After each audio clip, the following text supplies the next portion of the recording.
E como eu falei para vocês, depois desse exercício, a gente vai falar sobre uma informação que eu tive de conversa com alguns dirigentes de São Paulo sobre planejamento no meio do ano, e não é só de férias, é sobre contratações e questões de elenco de São Paulo, e isso muito passa pelo posicionamento que o São Paulo vai ter no Campeonato Brasileiro até a pausa, pela classificação ou não em primeiro lugar na Copa Libertadores da América e na Copa do Brasil, que abriria três frentes para o São Paulo com o elenco curto que nós temos. E no meio do ano, lembro-lhes, o São Paulo começa a ter uma crescente de entrada de recursos, o São Paulo tem possibilidade de vendas de atletas, o São Paulo tem a questão do Marinax cada vez mais clara, os termos cada vez mais próximos de se chegar a um alinhamento.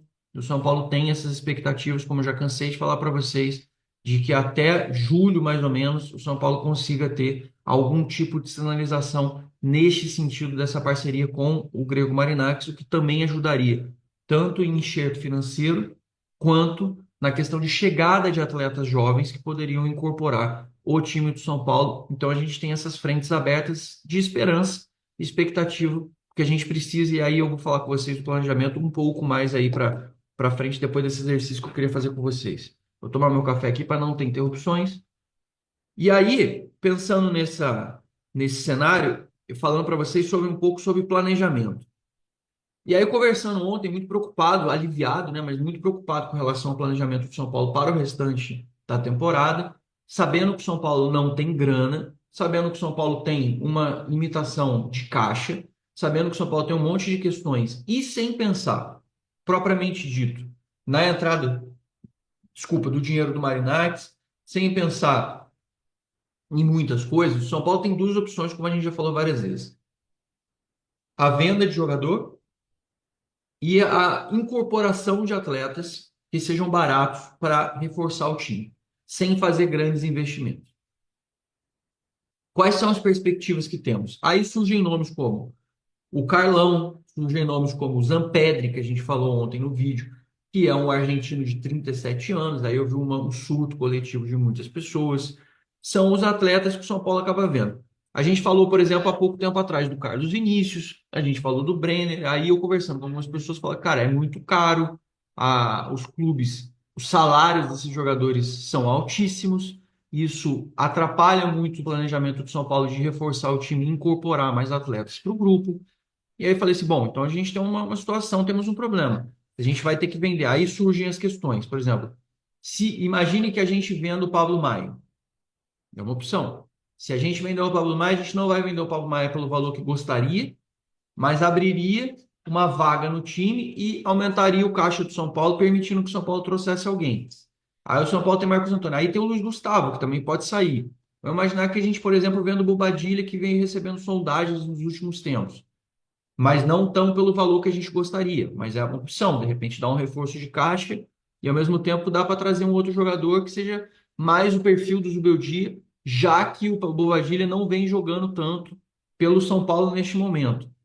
São alternativas que o São Paulo começa a criar para poder ver. Então, isso vai depender de alguns fatores, como me falaram. Falaram assim, Zanqueto, vai depender da gente fazer movimentação de saída na janela e vai depender da gente ter algumas novidades com relação a alternativas de jogadores oferecidos, preços de jogadores, valores de jogadores. O próprio Belmonte comentou, por exemplo, sobre o Thiago Mendes. Ele falou: para o Thiago Mendes chegar, a gente vai ter que se desfazer de algum atleta. Esse se desfazer de algum atleta se chama se desfazer de um Bobadilha, um Luiz Gustavo sair da folha e não voltar a jogar, ou um Pablo Maia ser vendido.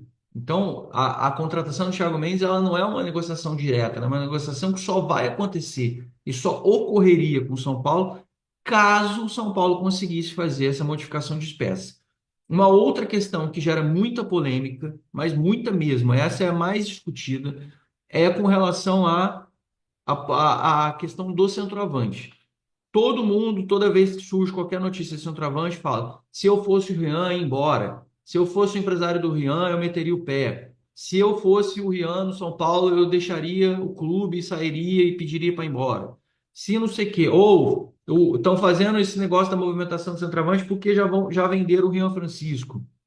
São as coisas que eu escuto. E aí estou compartilhando aqui com vocês, porque talvez alguns de vocês também pensem em alguma coisa parecida. E aí vou explicar para vocês de novo sobre esse assunto, para a gente poder esclarecer alguns pontos que eu já expliquei, mas é sempre importante relembrar, porque os questionamentos sempre retornam. Primeiro ponto. Por que o Zubeldia acha que o Rian ele tem menos oportunidade do que os outros? Primeiro ponto, o Rian Francisco ele joga de centroavante, como eu falei. Na cabeça do Zubeldia, o Rian Francisco, por ser centroavante e não ter o biotipo, o perfil que ele gosta de centroavante, nem o André Silva propriamente dito tem, tá? Não à toa, vou lembrar vocês. Ano passado, quando o Zubeldia chegou aqui, é muito importante a gente pontuar isso.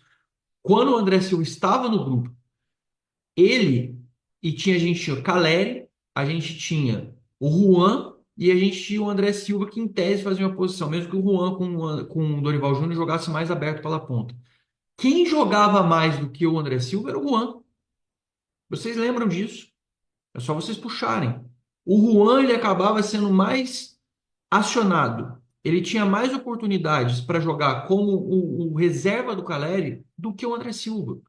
E a razão desta escolha e a atribuição que o Zubeldia tem é que o Juan fazia uma proteção de bola, ele brigava mais com os zagueiros, ele incomodava mais a linha defensiva dos adversários do que o André Silva. É uma coisa que o Zubeldia vem trabalhando com o André Silva mais. Eu não sei se vocês vêm percebendo, mas eu venho notando. O André Silva ele era mais passivo quando ele ficava preso no sistema de ataque, porque quando ele jogava no Vitória de Guimarães de Portugal, ele tinha uma linha de 10 jogadores jogando para trás e só ele ficava na frente. Então ele tinha menos obrigações de marcação na frente. Ele se movimentava como ele se movimenta hoje, ele ajudava na recomposição do meio de campo, mas ele não agredia tanto. Ele não era um pivôzão de brigar com os caras. Ele era um jogador de sair mais em transição e velocidade. Quando o São Paulo precisa ter escape, o São Paulo precisa segurar a bola no ataque, o André Silva ele não consegue fazer isso, é muito difícil. Ele tem muita dificuldade de fazer essa briga com os zagueiros, que era uma das vantagens do Caleri. O Rian Francisco, muito menos. Por isso eu estou dando esse exemplo até do André, para vocês verem, entenderem a linha de raciocínio, e eu não estou aqui justificando, assim, você está passando pano, que é hoje em dia, gente, primeiro que assim, passar pano é uma coisa infantil demais, é muito juvenil para uma conversa adulta. A questão aqui é eu estou explicando o que eu apuro, o que o Zubeldia gosta, versus o que ele está fazendo. Se ele está fazendo bem, se ele está fazendo certo, ou se a gente gosta do que ele está fazendo, é uma outra questão. O que a gente está fazendo aqui é analisando e aí a gente opina em cima das questões. Então, o primeiro ponto é, ele não enxerga o Rian Francisco como esse centroavante que prende bola, que segura jogo, que prende marcação. Ele enxerga o Rian Francisco como um atacante de área que vai fazer mobilidade. E na cabeça dele, no jeito dele jogar, no sistema de jogo dele, ele não vê o Rian Francisco fazendo a função tática que ele espera. Por isso, o Rian Francisco tem menos opções, tem menos acionamentos, ganha menos oportunidades do que o André Silva. Essa é a concepção dele. Para ele, o Rian Francisco não vai conseguir fazer o bloqueio, incomodar a defesa adversária como ele espera que seja feito. Nem o André fazia isso, ou melhor, nem o André, ainda acho que nem o André faz como ele gostaria que fosse. E repito, o Juan, aquele que foi para o time, para o Göztepe da Turquia, fez até seus golzinhos esse ano, foi vendido para o Southampton na janela passada.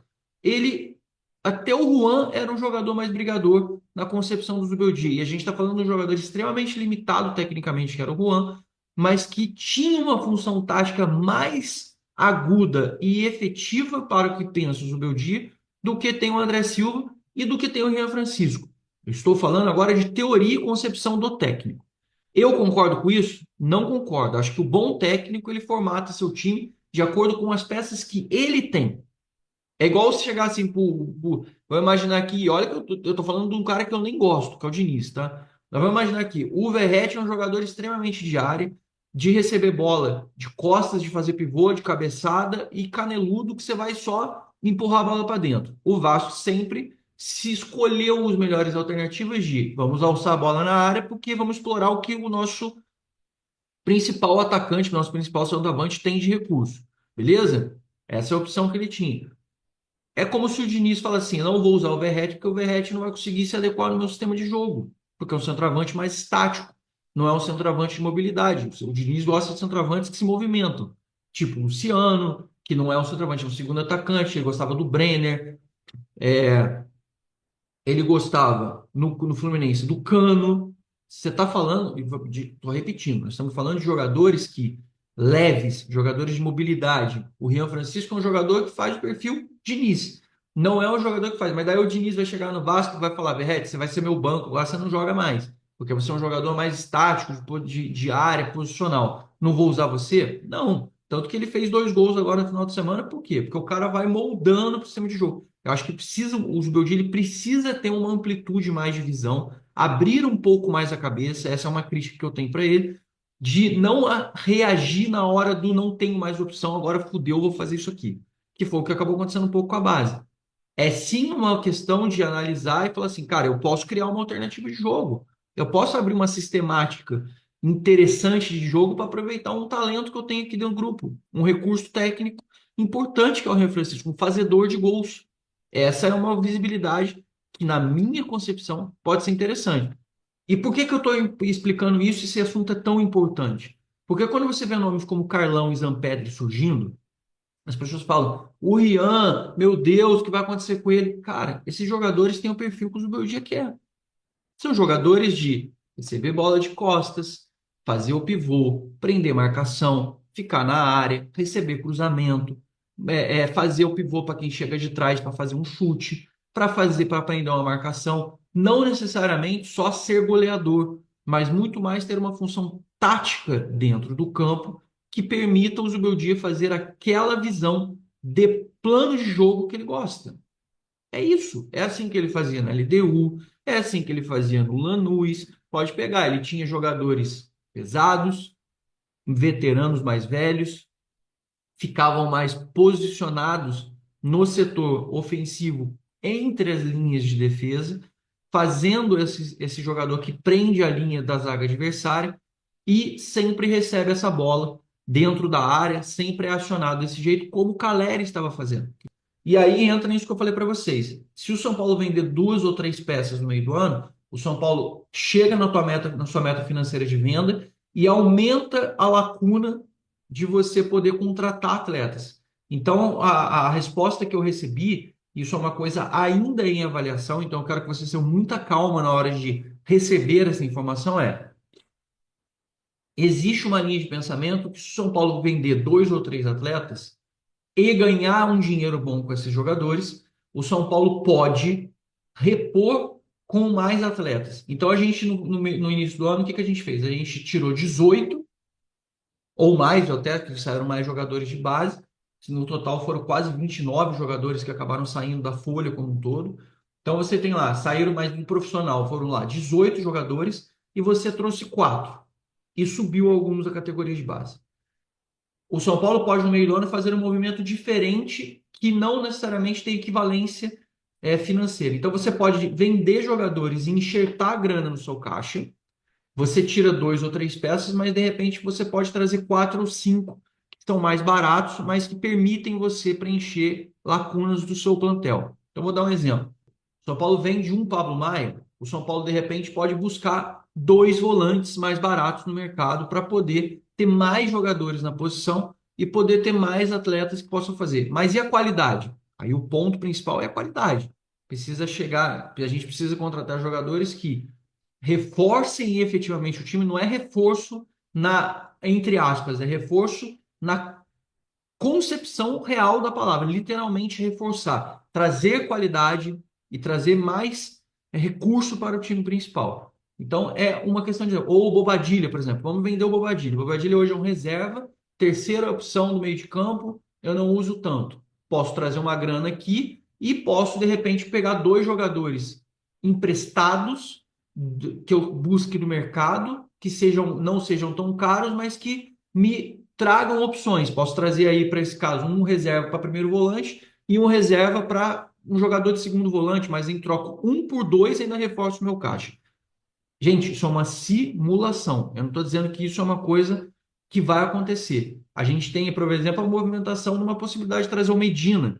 que é um zagueiro que possa vir no lugar, por exemplo, do Juan Tressoldi, caso fracasse a negociação do Juan Tressoldi. O próprio Sabino recebeu consulta de venda na casa dos 20 e poucos milhões para ir para a Rússia. E com o Diego Costa dando certo na Rússia, aumentou o farol, aumentou a visibilidade para jogadores do São Paulo. Então, como eles viram que o Diego Costa foi para a Rússia e deu certo, e o Tormena, a dupla dele, também é um jogador oriundo das categorias de base do São Paulo, aumenta a visibilidade do mercado russo para o time, para jogadores do São Paulo. Então, por exemplo, o Sabino a gente recebeu na proposta. Vamos imaginar que o Sabino ele seja comprado por um time por 20 e poucos milhões. O São Paulo vai ficar com necessidade de preencher a zaga. Aí o São Paulo vai e ganha recurso, por exemplo, para trazer um jogador tipo esse Medina. Essas são as alternativas. O São Paulo hoje ele não tem certezas. Por quê? Porque para comprar a janta, o São Paulo vai ter que vender o almoço. Então, essa é a realidade que a gente tem hoje. Na hora da análise macro, o São Paulo vai ter que esperar uma movimentação de um lado para ter uma reação do outro. No planejamento concreto do time hoje precisamos de efetivamente um centroavante e de um jogador de meio de campo que possa fazer mais esse sistema que o Zubeldia gosta de movimentar e ao mesmo tempo marcar para enxertar mais peças.